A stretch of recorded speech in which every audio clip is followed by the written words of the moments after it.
ইসরায়েলের হাইফায় গুরুত্বপূর্ণ লক্ষ্যবস্তুতে হামলার দাবি করেছে ইয়েমেনের হুথি বিদ্রোহীরা। ইরাকের প্রতিরোধ গোষ্ঠীর সঙ্গে যৌথভাবে এই হামলা চালানো হয়েছে বলে দাবি করা হয়েছে। হুথিদের সামরিক মুখপাত্র ইয়াহিয়া সারি টেলিভিশনে প্রচারিত এক বিবৃতিতে বলেছেন, একাধিক ক্ষেপণাস্ত্র দিয়ে এই সামরিক অভিযান চালানো হয়েছে, তবে কোনো লক্ষ্যবস্তুতে আঘাত করা হয়েছে সেটি প্রকাশ করা হয়নি। গাজার ফিলিস্তিনিদের প্রতি সংহতি জানিয়ে লোহিত সাগরে বাণিজ্যিক ও সামরিক জাহাজে নিয়মিত হামলা করে আসছে হুথিরা। প্রতিবেশী আফগানিস্তানের ওপর হামলা চালিয়ে যাওয়ার ঘোষণা দিয়েছে পাকিস্তান। দেশটির প্রতিরক্ষামন্ত্রী খাজা আসিফ বলেছেন, সন্ত্রাসবাদ মোকাবিলার অংশ হিসেবে আফগানিস্তানের বিরুদ্ধে হামলা চালিয়ে যাবে পাকিস্তান। প্রতিরক্ষামন্ত্রী খাজা আসিফ আরও বলেছেন, পাকিস্তানের নিরাপত্তা বাহিনী এবং বেসামরিক নাগরিকদেরকে লক্ষ্যবস্তু করে যেসব সন্ত্রাসী দল হামলা চালাচ্ছে বলে ইসলামাবাদ অভিযোগ করে আসছে, তাদের ওপর এই বিমান হামলা করা হচ্ছে। পাকিস্তানের এই প্রতিরক্ষামন্ত্রী হামলার বৈধতা নিয়ে শঙ্কাও উড়িয়ে দিয়েছেন। তিনি বলেছেন, পাকিস্তান আসন্ন হামলার বিষয়ে তালেবানকে আগে থেকে কিছুই জানায় না। এর আগে পাকিস্তানের ঊর্ধ্বতন কর্মকর্তারা এই বছরের মার্চে আফগানিস্তানে একটি হামলার কথা স্বীকার করেছিলেন।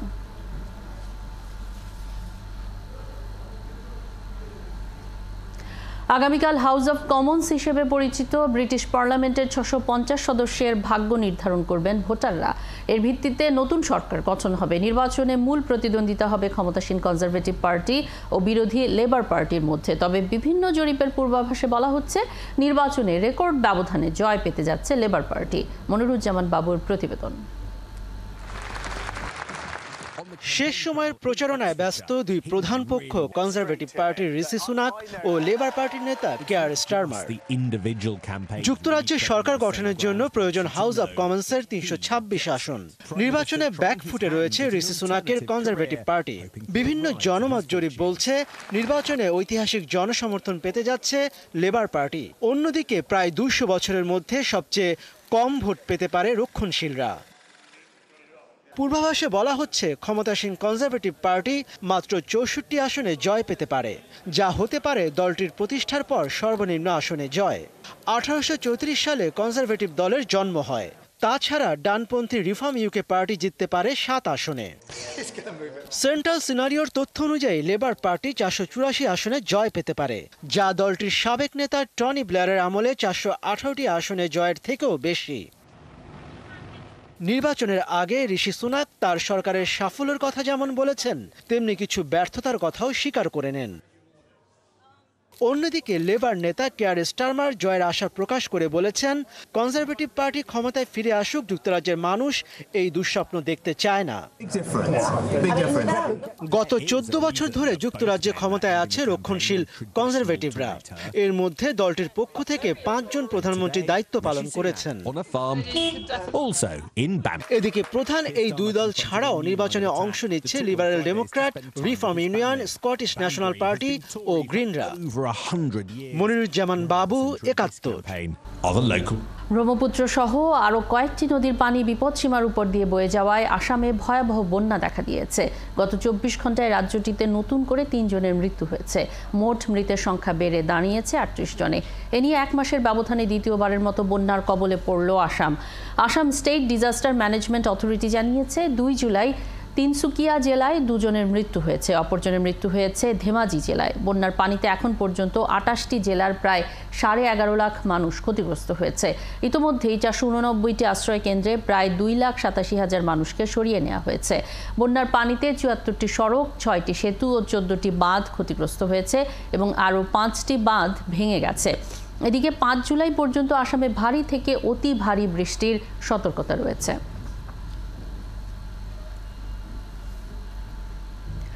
এদিকে ভারতের উত্তর পূর্বাঞ্চলে গত 2 সপ্তাহে ভারী বৃষ্টির কারণে সৃষ্ট বন্যা ও ভূমিধসে কমপক্ষে 16 জনের মৃত্যু হয়েছে। সীমান্তবর্তী অরুণাচল প্রদেশে ভূমিধসে বেশ কয়েকটি রাস্তা ক্ষতিগ্রস্ত হয়েছে। পুলিশ জানিয়েছে, এখানকার চাংলাং জেলার একটি স্কুল থেকে 70 জন ছাত্র ও শিক্ষককে উদ্ধার করেছে সেনারা। একইভাবে সিকিম, মণিপুর ও মেঘালয় রাজ্যেও প্রবল বন্যায় রাস্তাঘাট ডুবে গেছে ও সেতু ভেঙে পড়েছে। সরকারি পরিসংখ্যান অনুসারে উত্তর পূর্বাঞ্চলের এসব পাহাড়ি রাজ্যগুলোতে বৃষ্টি ও ভূমিধসে ব্যাপক ক্ষয়ক্ষতি ও প্রাণহানি হয়েছে।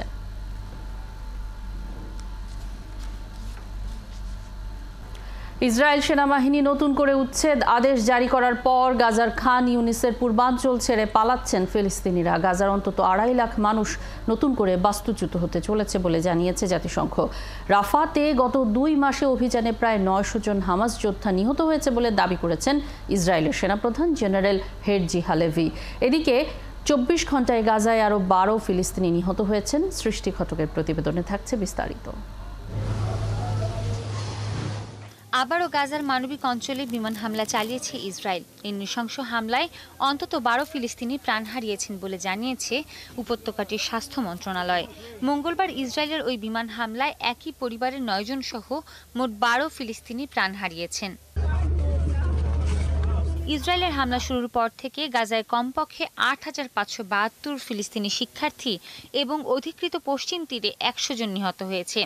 এছাড়া গাজা ও পশ্চিম তীরে কমপক্ষে 497 জন শিক্ষক ও প্রশাসক নিহত এবং 3,402 জন আহত হয়েছেন।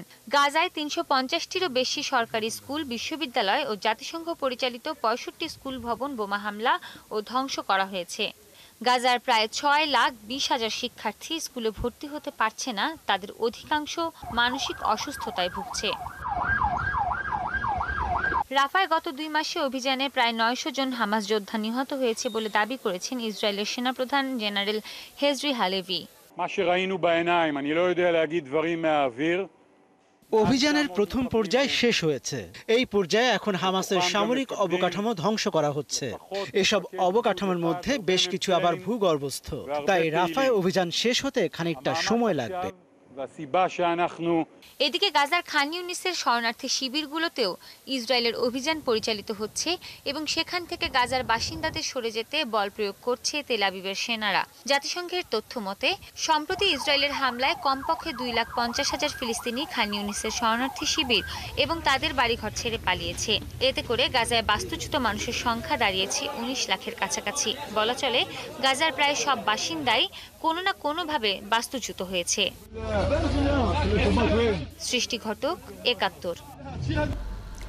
গাজার পূর্বাঞ্চলীয় দ্বিতীয় শহর খান ইউনিস ছেড়ে পালাচ্ছেন ফিলিস্তিনিরা। 2 সপ্তাহ আগে এলাকাবাসীদের বাড়ি ঘর খালি করার নির্দেশ দেয় ইসরায়েলি বাহিনী। নতুন করে আবারও সেখানে অভিযানের ঘোষণা দিয়েছে তেল আবিব।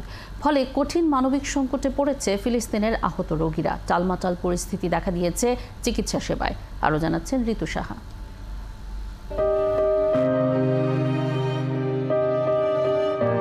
ইসরায়েলের খান ইউনিস ছাড়ার নির্দেশের পর আহত আলী আবু ইসলোহানকে ভর্তি করাতে কোনো হাসপাতাল খুঁজে পাচ্ছেন না তার আত্মীয়-স্বজনরা। গতকাল সন্ধ্যায় আমাদেরকে ইউরোপীয় হাসপাতাল খালি করতে বলা হয়। আমরা এখন নাসের হাসপাতালে এসেছি, তবে সেখানে উপচে পড়া ভিড়, কোনো আর জায়গা নেই সেখানে। ইসরায়েলি হামলায় ইসলোহানের 2 পা ভেঙে গেছে। ইসরায়েলি সেনাবাহিনী খান ইউনিস ছাড়ার নির্দেশ দেওয়ার পর তাকে ইউরোপিয়ান হাসপাতাল থেকে নাসের হাসপাতালে আনা হয়েছিল। তবে হাসপাতালটিতে কোনো চিকিৎসা ব্যবস্থা না থাকায় এখন রাস্তায় জায়গা হয়েছে তার। বিশ্ব স্বাস্থ্য সংস্থা বলছে মঙ্গলবার ইসরায়েলের এই নির্দেশের পর গাজার ইউরোপিয়ান হাসপাতাল থেকে পালিয়ে যাচ্ছেন চিকিৎসক ও কর্মীরা।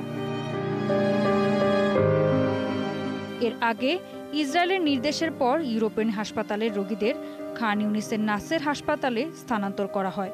নাসের হাসপাতালের একজন চিকিৎসক বলেন, ইসরায়েলি বাহিনী ইউরোপিয়ান হাসপাতালকে জানিয়েছে অঞ্চলটি তাদের অভিযানের মধ্যে পড়েছে। আমরা আহত, আমরাও তাদেরই মতো মানুষ। আমরা বাঁচতে চাই, তবে 9 মাস পর ইসরায়েলের এই নির্দেশ আমাদের জীবনকে দুর্বিষহ করে তুলেছে। আমার 2 পা নষ্ট হয়ে গেছে, তবুও বসার মতো কোনো চেয়ার নেই সেখানে। এই পরিস্থিতিতে ফিলিস্তিনিরা এখন আহত স্বজনদের নিয়ে এক হাসপাতাল থেকে অন্য হাসপাতালে ঘুরছেন। অগ্রাধিকার ভিত্তিতে নিবিড় পরিচর্যা বিভাগ থেকে অন্য হাসপাতালে সরিয়ে নেওয়া হচ্ছে রোগীদের। এছাড়া গাড়িতে করে সরানো হচ্ছে চিকিৎসা সরঞ্জামও। অনেক রোগী এখনো হাসপাতালের বিছানার বাইরে পড়ে আছেন, কারণ সব রোগীদের গাজার নাসের হাসপাতালে জায়গা দেওয়া যায়নি। ঋতু সাহা, 71। ইসরায়েলের হাইফায় গুরুত্বপূর্ণ লক্ষ্যবস্তুতে হামলার দাবি করেছে ইয়েমেনের হুথি বিদ্রোহীরা। ইরাকের প্রতিরোধ গোষ্ঠীর সঙ্গে যৌথভাবে এই হামলা চালানো হয়েছে বলে দাবি করা হয়েছে।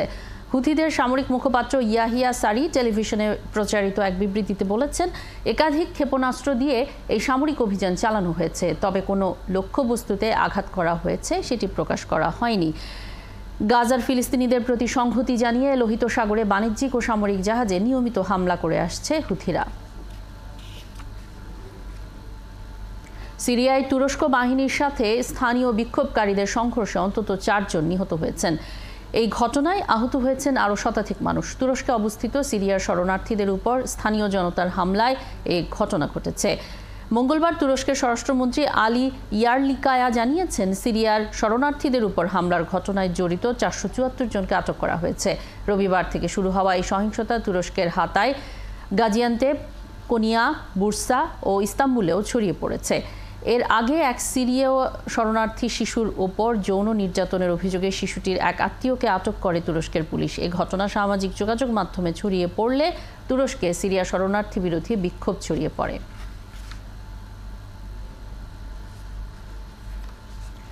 ইস্কান্দার এম ক্ষেপণাস্ত্র দিয়ে ইউক্রেনের 5টি Su-27 যুদ্ধবিমান ধ্বংসের দাবি করেছে রাশিয়া। এছাড়া 2টি যুদ্ধবিমানের ব্যাপক ক্ষতি করেছে বলেও দাবি মস্কোর।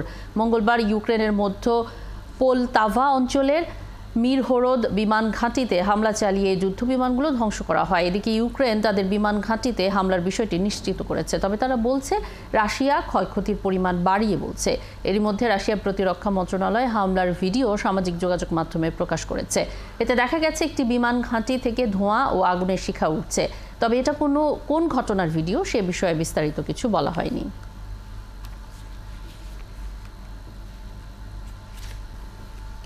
পর্ন তারকাকে ঘুষ দেওয়ার ঘটনায় সাবেক মার্কিন প্রেসিডেন্ট ট্রাম্পের বিরুদ্ধে মামলার রায়ের তারিখ পিছিয়েছে। আগামী 18 সেপ্টেম্বর নতুন তারিখ নির্ধারণ করেছেন আদালত। বিচারপতি জুয়ান মার্চান রায় ঘোষণার তারিখটি পিছিয়ে দিয়েছেন যাতে তিনি সাবেক প্রেসিডেন্টের যুক্তি বিবেচনায় নিতে পারেন, কারণ ডোনাল্ড ট্রাম্পের পক্ষে একটি ঐতিহাসিক রায় দিয়েছেন দেশটির সুপ্রিম কোর্ট, যাতে একজন প্রেসিডেন্টকে ক্ষমতায় থাকাকালীন নেওয়া যে কোনো সিদ্ধান্তের জন্য দায় মুক্তি দেওয়া হয়েছে। ট্রাম্পের শাস্তির বিষয়ে সিদ্ধান্ত নিতেই মূলত রায়ের তারিখ পিছিয়েছেন বিচারপতি জুয়ান। 11 জুলাই এই মামলার রায় ঘোষণার তারিখ ছিল।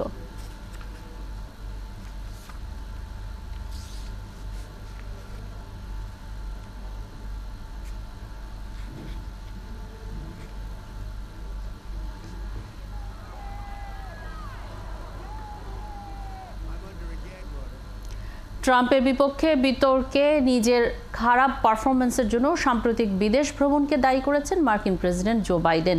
এমনকি ক্লান্তির কারণে মঞ্চে তিনি প্রায় ঘুমিয়ে পড়ছিলেন বলেও জানিয়েছেন।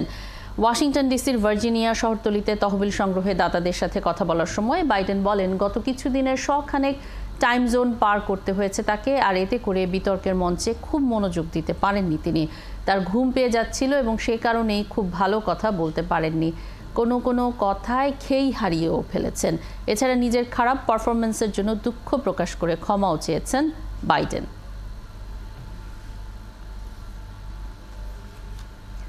দক্ষিণ পূর্ব ক্যারিবীয় অঞ্চল জুড়ে তাণ্ডব চালিয়ে হারিকেন বেরিল এখন প্রচণ্ড গতিতে জ্যামাইকার দিকে অগ্রসর হচ্ছে। যাত্রাপথে শক্তি সামান্য ক্ষয় হলেও সেটি এখনও অতি বিপজ্জনক ক্যাটাগরি 4 ঘূর্ণিঝড়ে রূপ নিয়ে আছে।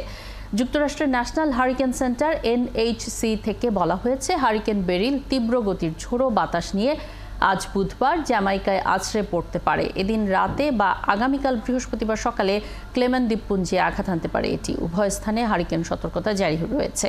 এবছর আটলান্টিক অঞ্চলে সৃষ্টি হওয়া প্রথম হারিকেন বেরিল। গত সোমবার বেরিলের তাণ্ডবে দক্ষিণ পূর্ব ক্যারিবীয় অঞ্চলের ছোট দ্বীপ রাষ্ট্রগুলোর অন্তত 5 জন প্রাণ হারিয়েছেন।